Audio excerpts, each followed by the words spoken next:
What's up, everybody? Clinton Fauché here, and I'm Albertchaveziv. And this is Front Porch Chronicles, and I'm super stoked today. I'm excited. We have the German sensation, Mr. Max Stifler Holzer. Thank you so much thank you so much for taking the time to come on, man. I've been wanting to get you on here for a long time, but I know you had a fight coming up, so I kind of was like, let him take care of business, and then we'll get you on. So I'm glad to have you on.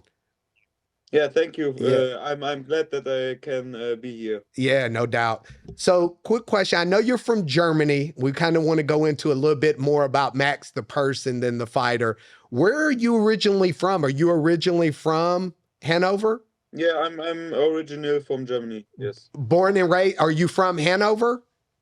No, from it's called Warburg, like North Rhine-Westphalia. Oh. I don't know how to say it in It's all good. It's all good.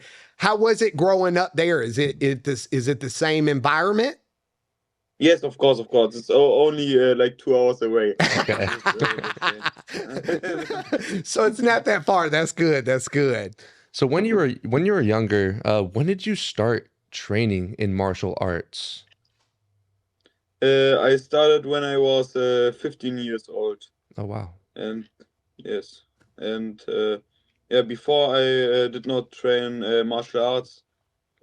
Just like I only fought in the school. Did you get in trouble a lot in school trying to fight people? Yes. Speaking of that, so I know your wife also trains. Did she start training after you, or did she train before? No.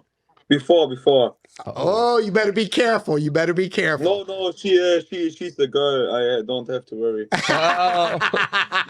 So you're telling me she didn't kick your butt, and that's how you guys met?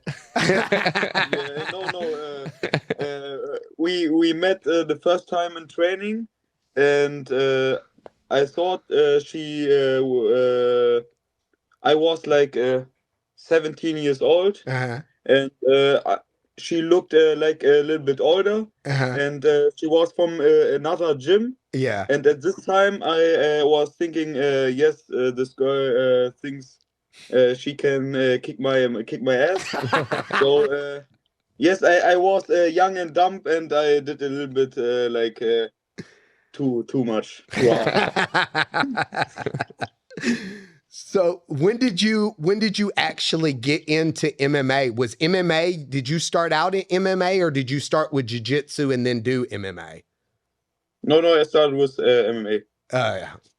Yeah, you did like I did. When I started, I went straight into MMA. I did no jiu-jitsu. I was like all gas, no brakes. I fought a lot in school the same way. So well, it seems like an easy transition too. When did you know exactly that you wanted to become a fighter professionally?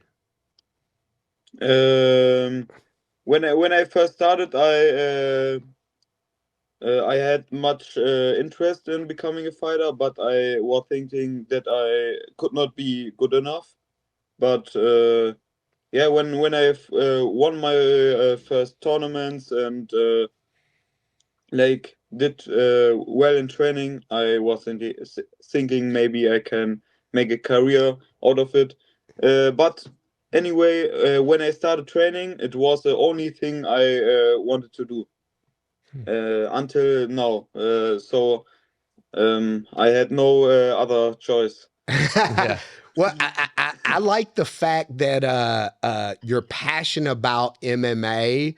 And that you can tell that, but also you bring like laughter and fun to it. Your personality is one of the things. The first time I saw it, I was like, I don't know who this dude is, but we have got to work with this guy. I've got to be a part of his journey. Yeah, I knew right away you were the guy. So you had a doubt. I never doubted you from the first time I saw. I said, I want this guy to be a part of what I'm doing. So thank you. Yeah. What was your family's reaction whenever you told them that you were going to be a professional fighter? They was like were like yeah, do whatever you want. Do your parents come to any of your fights? Yes. Some of my fights they were at the event, but not at every Everyone. fight. Okay, yeah. So I know you're coming off of a big fight, reeling off an 8th victory in a row. Crazy to think you didn't think you were good enough, and now look at you, just eight wins in a row. You know, you're moved up to number 9 in the rankings. Is there anybody in that top 10 that you want to fight next, or what is it that you want to do next? Do you have anybody in particular that you want to fight? No, not really. I just want to improve my skills and yeah, look what they have next for me. So not really that I am like yeah, I want to fight this guy or this guy. I just want to fight. I, I love the humbleness that you have. It's just like, even when I met you in Miami when we were at UFC 300, like people were like, "How's his personality?" I was like, "He's got an excellent personality, but it's just like he's dedicated to being better at MMA and just as a person." So I mean. I think the biggest advantage that you have, and Clinton showed me some of your highlight reels, is it's the appearance. First you do Buzz Lightyear, and then you do Batman. I think that's the biggest advantage that you have. I love it. I love the showmanship. Yeah. Thank you.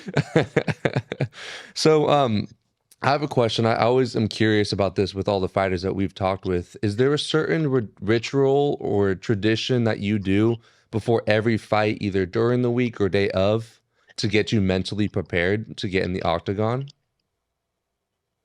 No, not really, because I'm already always doing the training camp and I waiting for this day. So I'm just like no, it's time to go, and then yeah, I try to put on a show. So no, I don't really have a like a ritual. Yep. Sorry, I can't pronounce it. Yeah, it's hard. That was actually Yeah, that it's was good. yeah, that was really Yeah. good. But yeah, that's one of the things I like about is putting on a show besides just the fight. But you know You which bring the never- energy every time, Oh, and it's yeah. amazing to watch. You're Yeah. ready to go. You stay ready, and it doesn't matter what time or day. It seems like you're ready to. Well, it took perform. me 2 days to get my voice back from yelling. I was at an open house. You know, I do real estate. I was at an open house and I kept having to sneak in the back because I was yelling for your fight. And I was like, "Yeah, take his back. Yeah." So it took me 2 days. You know, I wanted to get into something. You have a really cool dynamic at your gym, training with one of your best friends, Johnny. You know, at the world-renowned Hannover Fight School with Fight School boss himself, David. Y'all have a super cool vibe. You know, I was telling Albert, it's very similar to Aljamain Sterling and Marab. Y'all have that type of connection and brotherhood, which is really cool because y'all fight in the same division, and being able to have that brotherhood. Does it help you with your fights and with his fights? Does it help that you guys are going to be fighting kind of the same people within the division? So in training and in general, it helps very much because Johnny, he was like when I started training, he was already like a professional fighter. Yeah. And it was always like my big brother, and I always looked up to him. But at the same way, we can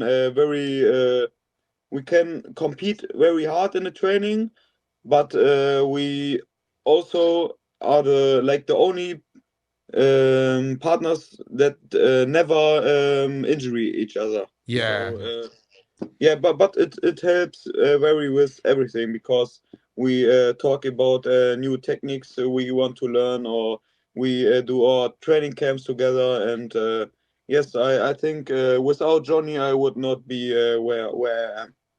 Not That's Yeah, it's important to have. I mean, it's kind of like how we work too. Is you want to have someone that is in a similar mindset, and you guys both have a similar dream and wanting to be the best fighter that you can be. So I'm sure it helps push you to that next level because you always need someone that wants to, that you can train with, and at the same time teach each other certain things because you're better at one thing and Johnny's better at something else as well. So it gives you a little bit more of a well-rounded performance when you guys are ready to take on the show. yeah. So, what is the biggest lesson that you have learned about yourself since training in mixed martial arts? Yeah, I would say that you can always learn something, and it's always a fight against yourself and not against other people. Wow. So Yeah, it's always everything is in the mind. So like the training and how you get better, or if you are open to learn and to ask the right questions and do the right things. It's always up to myself. So I have to concentrate on myself to get better, and yeah, I Yeah. think that's the most important thing to me. I agree 100%. and so you touched on something too that I want to ask as well. So let me ask you this: like, what motivates you to keep pushing during those hard times, for your and help improving in your sport? For me, it's like the hard times are the only times I really feel like alive. So it's right now I have no fight coming up, and it's like a little bit boring. And yeah, the more the fight goes away, the more my like mood goes down. So I need another fight. I know that's not the best thing, but for me, it's only when I train very hard, or I fight, or I have a big thing coming up. It's for me like feeling the most alive. So I like to train hard Yeah. most of the time. So let me ask you this. What is over the next what are your goals going forward with MMA? What would be the ultimate if we fast forward 5 years, where would you like to be with MMA? Um, of course, I would like to be a world-class fighter, but I also want to be a guy who gets paid enough for the sport, so I can do this in the future also. Well, Yes, well, but yeah, I'll tell you this: sorry. you won't just be a world class fighter.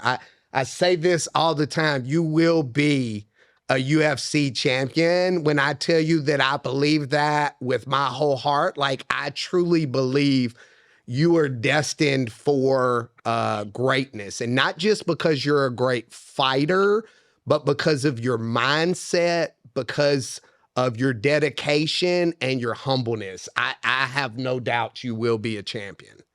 Thank you, thank you. Yeah, no doubt. Yeah, I feel like it starts with your dedication too to your craft, and like even when you said like you love to train, like it makes you feel the most alive. Not many people can relate to that, and I think that it helps you take it to that next level. So I'm excited to see where your career goes. So I appreciate the journey. So let me ask you this: how do you balance? And this is a tough one. How do you balance your personal life with being a famous YouTuber and the demands of being a professional fighter? How do you juggle all that? There is no balance. I just have the sport, and that's it. So I only film what I do, and yeah, I only train and watch fights, and that's it. Well, you've become popular on YouTube because of your personality and being the person that you are. So stay the way that you are. Yeah, Definitely. I just saw the Batman one that you posted a couple days ago, and we've been watching some of the cooking ones too. We're excited to try some of those recipes. as well. I would not try that. Look, I'm a fat kid. I love chocolate. So when I saw that chocolate when you were holding it up, I was like, he better save me a piece of that chocolate when I come to Germany. Of course. And so we know your personality comes out. What is your message in your YouTube channel to your fans?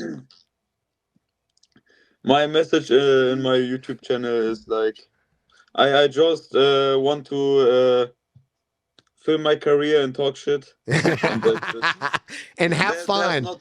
not really a message. Just I have would not, fun. Yeah. Yes. So, all right. So we're gonna do some rapid fire questions. So we're gonna not sparring, not that type of rapid fire. We're gonna ask you some questions, and the first fighter that pops into your mind, say that name. So, who was your favorite fighter growing up? Dos Anjos. Look, you see, Not because you are from the same management. hold on. Look. Before I knew you, because before I watched his fights like 1,000 times. My wife, every time she sees when I turn on Pettis against Dos Anjos or Pettis against Felder, she is like, oh, we watched this fight like 200 times. Look, he's my favorite fighter too. I actually had on the Dos Anjos. This was his fight shirt from the fight before last. So we definitely got to get you over here to Texas to train with us sometime. Out at Hoffa's house. All right, next. Yeah, it's because he had like I would like to have like a similar career. I don't know if that's possible, but I think his career is to me better than a career from like Habib or something, because he does not stay undefeated, but he fought everybody in 2 different weight classes and made it to the top. And even if he got like knocked out or knocked down, he always come back. And the most people say like, oh, when you have like a so tough defeat, you never will be the same. But he proved everyone wrong multiple times. So yeah, that's always the thing I look up to. Yeah. Can I tell you something? Me and Gio had this conversation the other day, and we said 100%. You reminded us so much of Hoffa because you have that mindset of, and I remember going back to when we were at UFC 300 in Miami and we sat outside, and I said, well, what, would you be willing to do? You said, man, I'll fight anybody, anytime, anywhere. And me and Gio, that stuck to us, and we said it reminds us so much of what Hoffa said. So you already have that mindset, and I have no doubt you will have that career and you will be that champion going forward. So, all right, next question. What fighter that you fought or trained with has hit the hardest? Aaron Pico, sparring. Oh yeah, not the real fight, but sparring. Yeah, Pico definitely has heavy hands. What fighter would you most be friends with outside of the octagon? Most be friends with? Yeah. Like, can you explain it? So who would you most want to be friends with? What fighter do you say, hey, I would like to hang with that guy outside of fighting? Like he's just a cool guy. Sean Strickland. Shout out Sean Strickland. I love that guy. Who would you most want to fight in the UFC if you were given the opportunity?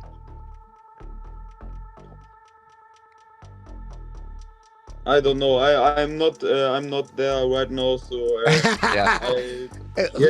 I would not like to call out someone I could not fight right now. Yeah. Who are your top 5 fighters of all time? Top 5. John Jones, of course, Jose Aldo.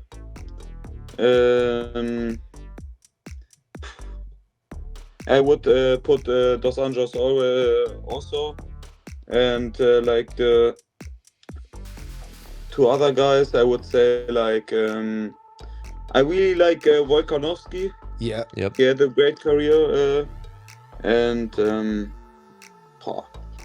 last one, McGregor made a good career, but only because he made so much money.